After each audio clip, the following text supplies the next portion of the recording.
Hello, Blueline, the podcast subscribers. We hope you're doing well and welcome back to another episode of Blueline, the podcast. I'm Brieanna Charlebois, editor of Blueline magazine.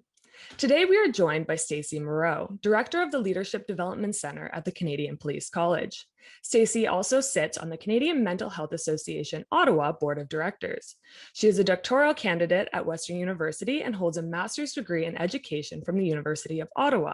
Welcome, Stacey, and thanks for joining us today. Thank you.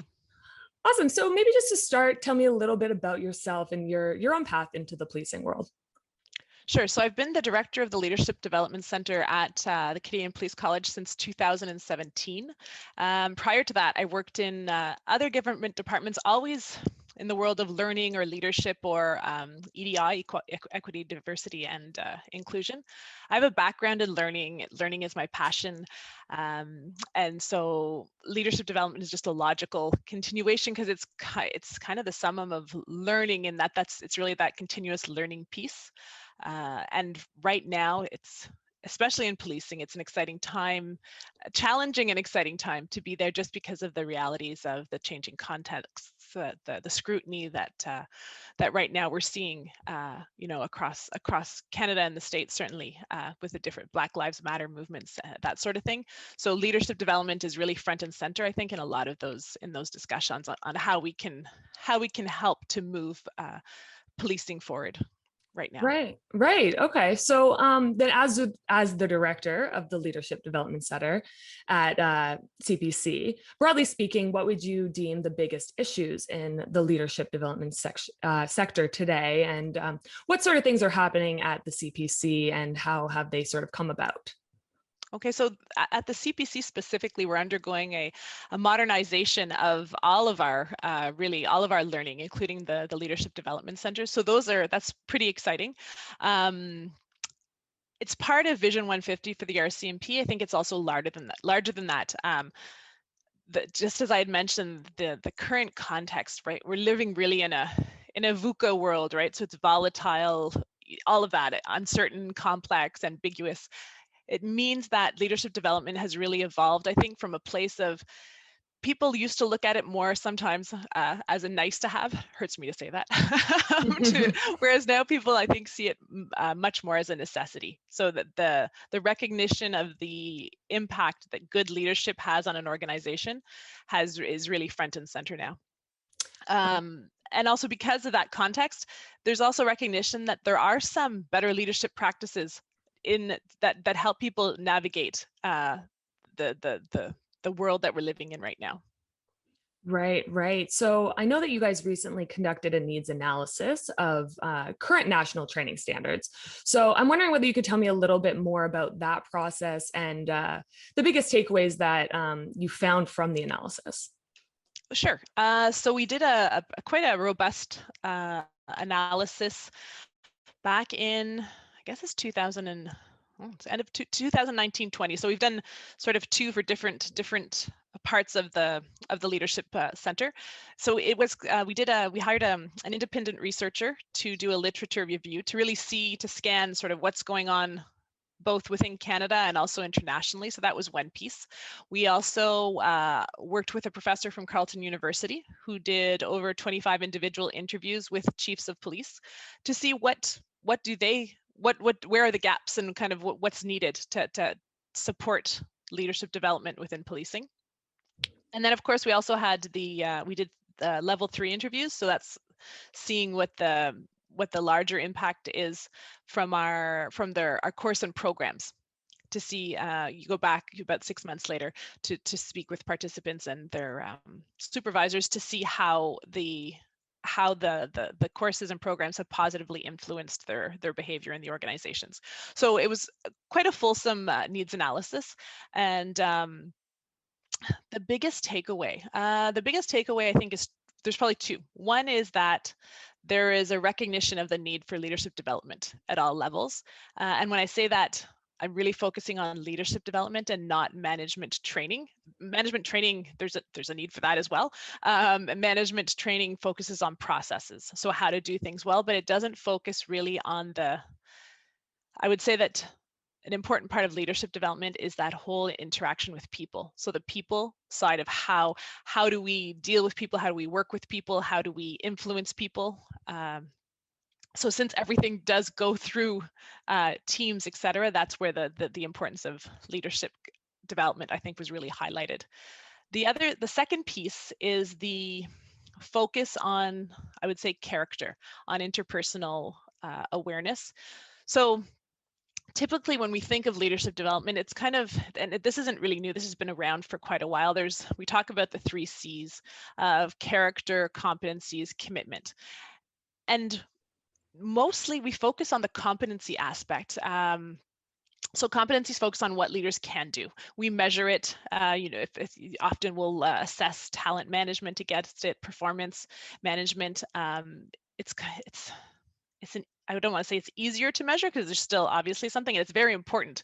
But that's really has always, I would say, been the focus of leadership development until now, is that competency side. And there's a lot of great work being done on that. CPKN is taking some of the old police sector council framework, and they're modernizing it so that it's more relevant to today's police services. But there's those 2 other pieces too, which don't get as much attention, which I'd say are becoming more and more have gotten a lot more notice. One of that being the character piece. So as much as competency focuses on what leaders can do, character focuses on what leaders will do in different situations. So there's a real culture piece in there and a value piece in there. So what does the individual person bring to the table? And that's what makes everybody unique, is that character piece. And I think in policing, it's so important because one of the unique pieces of policing is that when they really do need to have that leadership at all levels, because the constable on the street, he doesn't have a supervisor right beside him. So he has to be making good decisions quickly. And so as a leader, you want to be certain that everyone in your organization has those those really strong character pieces, right? So that they know the values that an organization espouses, and it's ingrained in all of the actions that they do. So that, I think, is where the character piece is really coming front, becoming of increasing importance, I'd say, right now. And then finally, that commitment piece, that speaks to both the individual and organizational piece. So individually, we used to think that character could not really wasn't teachable. Now we know it is. So from a commitment piece, individually, do you want to put in the time? Because yes, you can learn character, but you have to want to, because it's that personal looking at your values and who you really are as a leader. And then organizationally as well. And I'd say that's an important piece, because one of the things I've heard, and this isn't unique to policing, I've heard it sort of across my leadership development work, is that the learners come and they take a leadership development program and they're all excited and they are going to change the world. And then they go back into their organization and they realize that all of these great things that they've learned, they're having a hard time applying it within their organization for a variety of reasons. Often it's the culture. So that commitment piece is becoming important, because organizationally, a culture has to want to grow and to change and to really look at themselves to see if they're doing, I guess, everything they can to support strong and capable leadership in their organizations. Oh, I see. That makes sense. So sort of that said, then, what did you kind of hear and learn specifically while consulting law enforcement leaders? Did they give you any sort of feedback, and what have you guys sort of, or what do you plan to do to sort of address these concerns? Yeah, so 4 main things came out of it. Return on investment, continuous learning, interpersonal awareness, which I mentioned a little briefly, and the importance of partnerships. So if I go back to that first one, the return on investment, leadership development can be expensive, and and of course, when we're talking about the chief leaders, they wanted to ensure that really it's isn't something where they go on a course and then again it doesn't impact the organization more widely. So at the CPC, we're looking at how we can support policing so it isn't a one-off. It's not you go in, you take your course, you go back to work, and it's done. It really has to be something that there's a return. So we're looking at how can the organizations get involved in mentoring? How can the CPC support them in that mentoring relationship? We're also looking at so from a organizational capacity versus just the individual capacity. So right now we're exploring the development of a research and knowledge center so that there's performance support when somebody needs something, they can actually go at the time of need to find some resources that might be able to support them in their learning and leadership development. So that's that first one. The second one is the continuous learning. So traditionally, when we think of leadership development, we think of leadership development programs. Some of them are quite long. Some of them are a year. We have, we have one which is it's a great program. It's a year long. But more and more, what we're hearing is that not everybody needs a year-long leadership development program. It depends where you're going in your career. It depends where you are in your career, et cetera. There's a bunch of reasons for that. One, funding. Longer leadership development programs can be much more costly. And also sometimes people want to develop one specific area. So they don't necessarily want to go on a year-long course when they know that they really need to focus on developing their communication, or they really need to focus on developing, their strategic thinking. So more and more, we're looking at how we can absolutely keep those longer courses and programs, because there is definitely a need, but how can we also complement that by looking at offering more just-in-time workshops, either on specific competencies or on just-in-time issues that are appropriate for the current context. Right. And then what else? I'm just going to say. And then after that, the third one, it focuses on that interpersonal awareness piece. So that goes back to the character piece that I was talking about before. And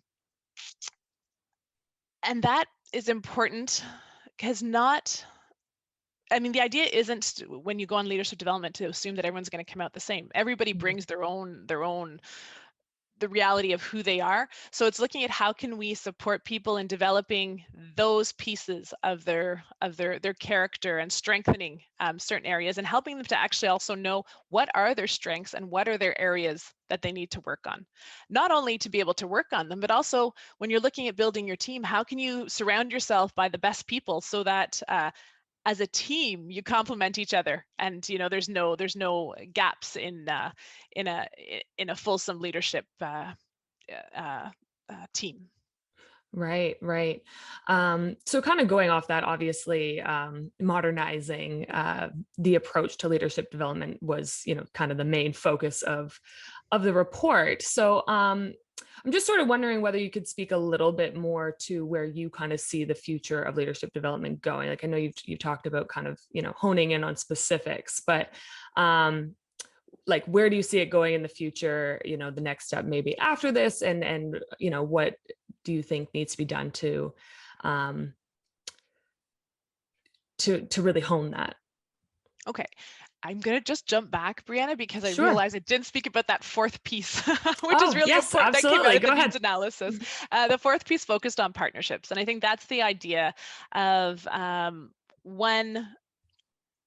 as private, there's other sectors that do things really well. If I look at academia, there's some great courses and programs out there that we should, that police organizations and certainly the CPC can leverage. We're working more and more with different organizations, whether it be Wilfrid Laurier, who's offering that online learning. We've done recently some workshops with different providers. We're looking at so some of the things that are offered, and how can we tailor them or work with them so that I guess it just strengthens, or it makes even a more robust leadership program from the CPC's perspective. And also looking at the different policing services that we have in Canada. We're doing some great stuff, in policing across Canada. So let's celebrate that and also share, so that the person who's doing something great, like the hub model in the West, well, how can we share that more largely, or different examples like that, First Nations community policing, that's something that I think everyone can benefit from. So we're looking at how we can bring all those different ideas so that there's a great sharing of information, and helps to, I think, for people to think of what's possible, new and innovative ideas. So that I just wanted to finish on that one. Yes, of course. Yeah, and back to your question. Yeah. Sorry, I didn't mean to cut you off there. That's all right. No. So I guess the question was sort of about the future of leadership development, and sort of where you see that heading and what needs to be done. Okay, so I think when I look at that, there's a focus on, there needs to be, I think, more of a focus, and there is. I can see it going that way already, on vertical development. Now that's a bit of a kind of a trending word right now, I guess. What that really means is, if you look at the horizontal development, which would kind of be the opposite of that, horizontal development, it's about expanding your toolkit. When you say, oh, I'm adding more tools to my toolbox or whatever, that would be horizontal development, is doing more of the same, doing it better, but it's still the same. So you're going to expand your knowledge, you're going to become more competent, but it's not necessarily thinking out of the box, if I can put it that way. Whereas vertical development, it's really looking at expanding your mindset. So changing the way that you think about situations, so that a leader can become more agile, more adaptable, is making those connections, or seeing things in a way that they might not have necessarily done. And which brings me, I think, to the next piece, is that whole the valuing diversity. It's so very important, and it's obviously it's very topical, but it's more, I think, than just it's obviously, I mean, foundational is having, respecting diversity, races, religions, different people, et cetera, like that. But I'd say it goes even further than that. In the world of leadership, it's really, it's valuing that diversity of thought. So recognizing that different people bring different ways of thinking and of being to the table, and how can we take all of that so that an organization becomes stronger because of their diversity. So really looking at that's a mindset, because it's human nature to sometimes think of somebody who thinks like me. Well, let's take that and build it. But you need to be looking for people who think differently than you, because that's where the richness of ideas really comes from. Right. Okay. So that being said, what sort of suggestions would you maybe provide an officer hoping to sort of move into one of these sort of leadership roles or positions, and how can they best position themselves to be successful in that role? I think two things. One, as a leader, I think you need to be very clear in what your values are. So, and ensuring that those values align with the Canadians that you are working with, and that you are representing. So, and more important, I think, than just being aware of them and being clear on them, you need to be able to demonstrate and communicate them, because that, as a leader, that's what makes the difference, is what people see your actions, and your team looks to you to get direction on what is acceptable and what is not acceptable. So I think that's a very important one, is being really clear on what your values are and demonstrating them and living them. So that's the first piece. And I think the second piece is, in the current context, it's really to be courageous, to be a courageous leader. And I don't mean being brave when you're out on the streets, but going against a culture. It's not easy to be to stand alone, but not being afraid to question why this is done, why things are being done the way they are. I was just reading an article this morning, and somebody was asking, well, why are police still writing down their notes, with all the technologies that we have? Is there a better way? And I don't know the answer to that, but I think it's a great question to be asking. So challenging the status quo, I think, is very important as a leader in all times, and even more especially right now.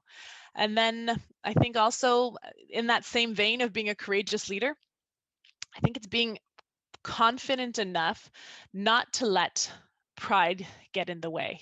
No one knows everything, and I look at some of the police that are coming through our leadership development programs now, and there are some very smart, up and coming officers who have a lot of great ideas and a lot of knowledge to share. So I think a great leader isn't about knowing the most in the room. It's about being able to bring out that knowledge from your people. So I think that's probably that would be, I guess, the two things that I would suggest that they really focus on, and is how can they bring courage to the table, and how can they demonstrate the values, so that we don't have an alignment gap between what is being said is important, and then taking what is being said as important and really having an entire police service demonstrating those values in their everyday work with the public. Awesome. Awesome. Well, that's pretty much all my questions. Is there anything else that we didn't touch on that you think our audience would be interested to know or you'd like to add? I think that's all for now. Okay, Yeah, perfect. Well, thanks so much for joining us today and providing those insights. I know it'll be very much appreciated. Great. Thank you for having me. Awesome. We hope you enjoyed this episode of Blueline, the podcast. Be sure to check us out on SoundCloud, Spotify, iTunes, or wherever you get your podcasts. Stay up to date on all your Canadian policing news at blueline.ca. Thanks again to our sponsor, Wilfrid Laurier University, and for everyone listening, especially those of you on the front lines protecting our communities. We see you, and stay safe.